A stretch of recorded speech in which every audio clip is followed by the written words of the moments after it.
इस वक्त की बड़ी खबर आपको बता रहे हैं। उपेंद्र कुशवाहा की पार्टी के बीजेपी में विलय होने की चर्चा जोर पकड़ती जा रही है और अगर ऐसा होता है तो बीजेपी को 4 और विधायक मिल जाएंगे, साथ ही उपेंद्र कुशवाहा को राज्यसभा सीट मिल जाएगी और उनके बेटे का एमएलसी का तमगा बरकरार रहेगा। वहीं दूसरी ओर एनडीए के पूरी तरह से सियासी समीकरण बदल सकते हैं। इस मामले में ज्यादा अपडेट के साथ मेरे साथ जुड़ रहे हैं मेरे सहयोगी नवेंदु जी। सर, अगर उपेंद्र कुशवाहा की पार्टी बीजेपी का विलय में हो जाता है, इन दोनों का विलय, तो क्या कुछ हो जाएगा?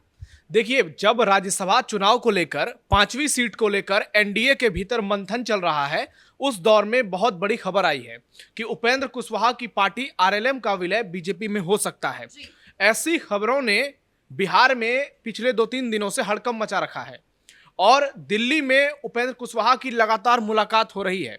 सोमवार देर रात केंद्रीय गृह मंत्री अमित शाह के साथ उनकी मुलाकात हुई और लगातार बीजेपी के बड़े नेताओं के साथ उनकी बैठक चल रही है और यह भी दावा किया जा रहा है कि हो सकता है उपेंद्र कुशवाहा की मुलाकात बहुत जल्द पीएम मोदी से भी होगी। ये तमाम जो बातें हैं, ये सिर्फ और सिर्फ राज्यसभा चुनाव को लेकर की जा रही हैं, क्योंकि 5वें सीट को लेकर पैंच कुछ इस कदर फंसा है कि बीजेपी के लिए इस वक्त एक बड़ा संकट खड़ा हो गया है कि उपेंद्र कुशवाहा को अगर टिकट नहीं देते हैं राज्यसभा का, उनको नहीं उतारते हैं, तो बिहार में एक खराब मैसेज जाएगा। एक कुशवाहा समाज में मैसेज जाएगा कि उपेंद्र कुशवाहा का इस्तेमाल चुनाव के हिसाब से कर लिया, और दूसरा, कुशवाहा जाति की आबादी बिहार में करीब 5% है, 4.5% से ज्यादा। तो ऐसे में कुशवाहा समाज के सबसे बड़े नेता को दरकिनार करना और गठबंधन की राजनीति पर सवाल खड़ा होगा।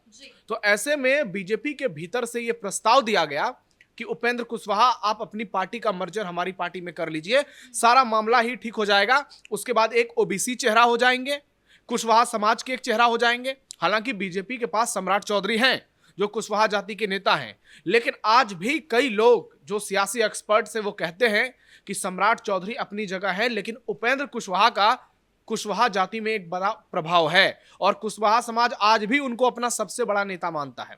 हालांकि ऐसा नहीं है कि उपेंद्र कुशवाहा का जनाधार कुछ ऐसा है कि अपने दम पर वो काया पलट सकते हैं। क्या इस रणनीति से बीजेपी मौके पर चौका मारने की कोशिश कर रही है? देखिए, बड़ी खबर दर्शकों को यह बता दें कि उपेंद्र कुशवाहा इस बात के लिए तैयार नहीं हुए हैं कि उनकी पार्टी का बीजेपी में विलय हो जाए। उपेंद्र कुशवाहा पर लगातार इस बात को लेकर दबाव डाला जा रहा है पिछले कुछ दिनों से, लेकिन उपेंद्र कुशवाहा ने कहा है कि हमें राज्यसभा सीट दीजिए और हम जो उम्मीदवार हैं, हम खुद उम्मीदवार होंगे, हम अपने टिकट अपने सिंबल से खड़े होंगे, यानी आरएलएम के सिंबल से। अब देखना यह होगा कि अंतिम दौर में, आज 3 तारीख हो गई है, सिर्फ कल तक का समय बचा हुआ है, परसों नामांकन की आखिरी तारीख है।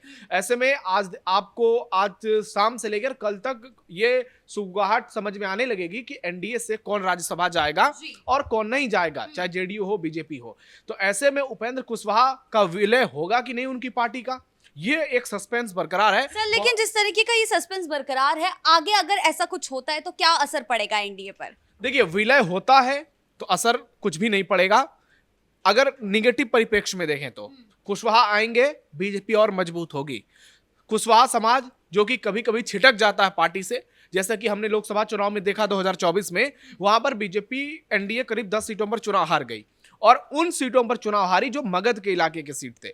आरा हो, बक्सर हो, सासाराम हो, रोहतास हो, जहानाबाद हो, ये जो मगध का इलाका है पटना से थोड़ा आगे जाकर, यहां पर कुशवाहा और राजपूत समाज की अच्छी खासी आबादी है और वहां कुशवाहा वर्सेस राजपूत की पॉलिटिक्स चली और पॉलिटिक्स कुछ इस कदर चली कि पवन सिंह काराकाट से चुनाव लड़ गए निर्दलीय, जब बीजेपी से उनका टिकट काटा गया, और उपेंद्र कुशवाहा भी चुनावी मैदान में थे। तो इसका असर यह हुआ कि राजा राम सिंह कुशवाहा जो सीपीआई एमएल के उम्मीदवार थे, वो चुनाव जीत गए और उपेंद्र कुशवाहा तीसरे नंबर पर चले गए, इतने बड़े नेता होने के बावजूद, क्योंकि राजपूतों ने इनको वोट नहीं दिया। पवन सिंह को कुशवाहा ने वोट नहीं दिया, पवन सिंह दूसरे नंबर पर रहे। उसके बाद एनडीए को लगा कि उपेंद्र कुशवाहा को मनाना ही पड़ेगा। इसके बाद आपने देखा होगा, विधानसभा चुनाव से पहले पवन सिंह जाते हैं, उपेंद्र कुशवाहा से पैर छूते हैं, झुककर मिलते हैं और बाकायदा वो तस्वीरें जारी की जाती हैं ताकि ये मैसेज दिया जाए कि राजपूत और जो कुशवाहा है वो एकजुट है। उपेंद्र कुशवाहा आशीर्वाद देते हुए नजर आए। इसके बहुत बड़े सियासी मायने निकाले गए और इसका इंपैक्ट देखने को मिला कि विधानसभा चुनाव में जिस मगध में बीजेपी एनडीए सबसे कमजोर थी, वहां पर शानदार जीत दर्ज किया गया और आरजेडी, खेसारी लाल यादव जैसे बड़े, जिनको बताया जा रहा था कि ये इतने बड़े कलाकार हैं, यहां से जीत जाएंगे, वो छपरा से चुनाव हार गए। तो उपेंद्र कुशवाहा के आने से बीजेपी का जनाधार बढ़ेगा। दूसरा, बीजेपी और मजबूत होगी। उसके पास पहले से 89 विधायक हैं, अब संख्या 93 हो जाएगी अगर 4 विधायकों का इसमें मर्जर होता है। एक ये भी सोचना है कि कुशवाहा की पार्टी के जो विधायक हैं, हाल के दिनों में बगावती तेवर उन्होंने भी दिखाए थे। हाँ। माधव आनंद हो, आलोक सिंह हो, हालांकि एक तो उनकी पत्नी स्नेहलता कुशवाहा खुद है, तो ऐसे में उपेंद्र कुशवाहा के लिए एक बहुत बड़ा विकल्प हो सकता है। लेकिन वो लॉन्ग टर्म की राजनीति सोचेंगे, कहीं ऐसा ना हो कि बीजेपी में विलय होने के बाद अभी तो ठीक है, लेकिन आगे चलकर फिर उनके सियासत में कोई दिक्कत आए, क्योंकि कुशवाहा सिर्फ अपने बारे में नहीं सोच रहे होंगे, उनके बेटे दीपक प्रकाश भी हैं, वो भी एमएलसी हैं और अब 6 महीने पूरे होने को जा रहे हैं। तो ऐसे में दीपक प्रकाश को भी विधानसभा से भेजना ही पड़ेगा, या तो कहीं उपचुनाव अगर होते हैं वहां से उनको लड़ाना पड़ेगा, या फिर विधान परिषद का हिस्सा बनाना पड़ेगा। तो ऐसे में उपेंद्र कुशवाहा बहुत सोच समझकर फैसला लेंगे, क्योंकि एक फैसला उनके पूरे पॉलिटिकल करियर को इफेक्ट करेगा।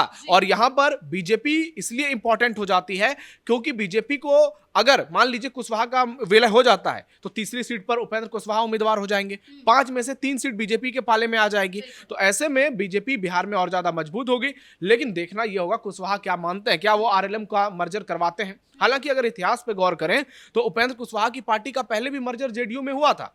सबसे पहले उन्होंने जो अपनी राजनीति की शुरुआत की, कई बार विधायक बने, उसके बाद सांसद बने, और फिर 2009-10 में उन्होंने आरएलएसपी पार्टी बनाई थी, राष्ट्रीय लोक समता पार्टी, और 2014 में एनडीए गठबंधन के साथ चुनाव लड़ा था, 15 में भी एनडीए गठबंधन के साथ चुनाव लड़ा था, और फिर 2019 में जाकर के वो अलग हो गए थे, और उसके बाद 20 के विधानसभा चुनाव में अलग हुए। लेकिन फिर 23 में उन्होंने अपने जेडीयू से निकलकर एक नई पार्टी बनाई। पहले जेडीयू में बीच में पार्टी का मर्जर कर लिया था 2020 के चुनाव में, तो 2019 के चुनाव में उस वक्त से निकलकर उन्होंने दोबारा आरएलएसपी के बजाय आरएलएम खड़ा किया, और आरएलएम ने इस बार 6 विधानसभा सीटों पर चुनाव लड़ाया गया तो 4 पे जीत मिली।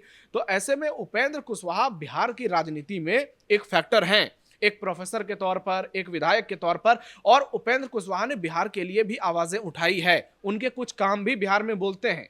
तो इसलिए उपेंद्र कुशवाहा को दरकिनार करना, बीजेपी इस बात को समझ रही है कि इसका लॉन्ग टर्म नुकसान हो सकता है। सर, राज्यसभा चुनाव को लेकर जहां एनडीए में सियासी समीकरण बदलते हुए दिखाई देने की संभावना दिखाई दे रही है, वहीं दूसरी ओर विपक्षी खेमे में क्या चल रहा है, उनका स्टैंड क्या है? देखिए, विपक्ष का स्टैंड क्लियर है कि महागठबंधन 5वीं सीट के लिए उम्मीदवार देगा और 5 तारीख को अपने उम्मीदवार के नाम का ऐलान करेगा। वो तेजस्वी यादव होंगे, वो राष्ट्रीय यादव होंगी, या फिर वो कोई तीसरा होगा। हिना साहब का नाम चला और सारे नाम चले, लेकिन अब आरजेडी में इस बात को लेकर कसमकस है कि आरजेडी के 25 विधायक क्या क्रॉस वोटिंग नहीं करेंगे।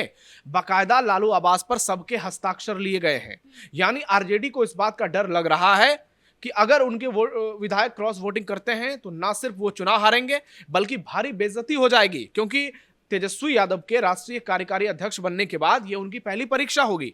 ऐसे में बहुत सोच समझकर आरजेडी उम्मीदवार देगा। अब देखना ये होगा वो उम्मीदवार तेजस्वी होते हैं, अगर तेजस्वी होंगे तो ओबीसी फैक्टर चलेगा। क्या वो मुसलमान होते हैं, मुसलमान में किसे मौका मिलेगा, क्या अब्दुल बारी सिद्दीकी को लाया जाएगा, उसके अलावा क्या अशरफ फातिमी को लाया जाएगा। बहुत सारे ऐसे चेहरे हैं जिस पर विचार हो सकता है। तो वहीं दूसरी ओर जेडीयू से भी खबरें आ रही है कि पार्टी में यह चल रहा है कि किसी पसमानदा मुसलमान को आगे लाया जाए। पार्टी ने कई बार मुसलमानों को रिपीट किया है, आपने देखा होगा, चाहे अली अनवर हो, कहकशां परवीन हो, इन लोगों को राज्यसभा भेजा गया। लेकिन पिछले कुछ समय में जेडीयू पर यह आरोप लग रहे हैं कि पार्टी जो है वो सॉफ्ट हिंदुत्व की ओर ज्यादा तेजी से बढ़ती जा रही है, और निशांत कुमार की राजनीतिक एंट्री की चर्चा की जा रही है। कहा जा रहा है कि निशांत हो सकता है जेडीयू के कैंडिडेट हो। तो ऐसे में दोनों तरफ से जो पत्ता है वो होली, यानी कल होली हो जाएगी, उसके बाद 5 तारीख को ही खुलेगा। और बीजेपी की ओर से अब तक जो नाम है उन पर कयासों का बाजार ही गर्म है। फाइनल नामों पर पीएम मोदी ने मुहर लगा दी होगी, अमित शाह का मुहर लग गया होगा। अब जब वो नॉमिनेशन करने के लिए जाएंगे तो तभी सामने आएगा, और इस बार महागठबंधन ने भी वही किया है। वो देखना चाहते हैं कि एनडीए क्या कदम उठाता है, किन लोगों को खड़े करता है। हो सकता है अंतिम मोमेंट पर अगर एनडीए कल शाम तक अपने उम्मीदवारों का नाम का ऐलान कर देता है तो तेजस्वी यादव कुछ और विकल्प करेंगे। अगर एनडीए की ओर से सवर्ण उम्मीदवार होंगे तो हो सकता है 5वीं सीट के लिए वो ओबीसी या किसी दलित को आगे बढ़ाएं, ताकि सियासत की जो लड़ाई है वहां पर एक मैसेज देने की कोशिश की जाए कि हम जो पिछड़ों की लड़ाई लड़ रहे हैं, हम जो आरक्षण के लिए लड़ाई लड़ रहे हैं, जिसे लेकर तेजस्वी यादव बार बार वीडियो पोस्ट कर रहे हैं, तो उसका क्या इंपैक्ट होगा। लेकिन फिलहाल उपेंद्र कुशवाहा एक बहुत बड़े फैक्टर बने हैं बिहार की सियासत में, और उनको दरकिनार नहीं किया जा सकता है, क्योंकि उपेंद्र कुशवाहा का दावा है कि विधानसभा चुनाव में उन्हें यह वादा किया गया था कि उनको राज्यसभा की सीटें दी जाएंगी, उनको विधान परिषद की सीटें दी जाएंगी।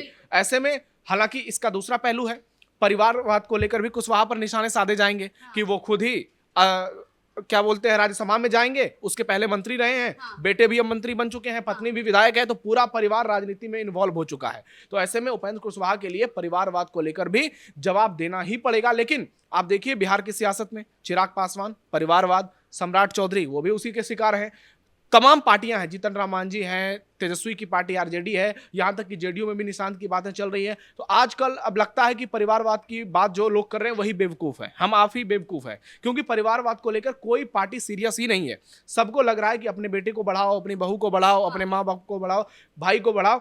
कोई इस बात को नहीं समझ रहा है कि दूसरे लोगों को ये मौका दिया जाए जो समाज के निचले तबके के हैं। तो अब देखना यह होगा कि उपेंद्र कुशवाहा क्या फैसला लेते हैं, क्या वो बीजेपी में विलय करते हैं। इस बात की संभावना फिलहाल कम नजर आ रही है। अगर विलय कर दिया तो फिर महागठबंधन के लिए बहुत बड़ी चुनौती होगी। जी, बहुत बहुत धन्यवाद आपका इन तमाम जानकारियों के लिए। तो कुल मिलाकर बिहार की राजनीति राज्यसभा चुनाव को लेकर इस वक्त गरमाई हुई है, जहां एक तरफ एनडीए में सियासी समीकरण बदलते हुए दिखाई देने की संभावना दिखाई दे रही है, वहीं दूसरी तरफ महागठबंधन के अंदर कशमकश और कह सकते हैं रस्साकसी अभी भी जारी है। ब्रेकिंग न्यूज में फिलहाल मेरे साथ इतना ही। कैमरा पर्सन कुणाल के साथ मैं शिवानी रतूड़ी, कैपिटल टीवी बिहार।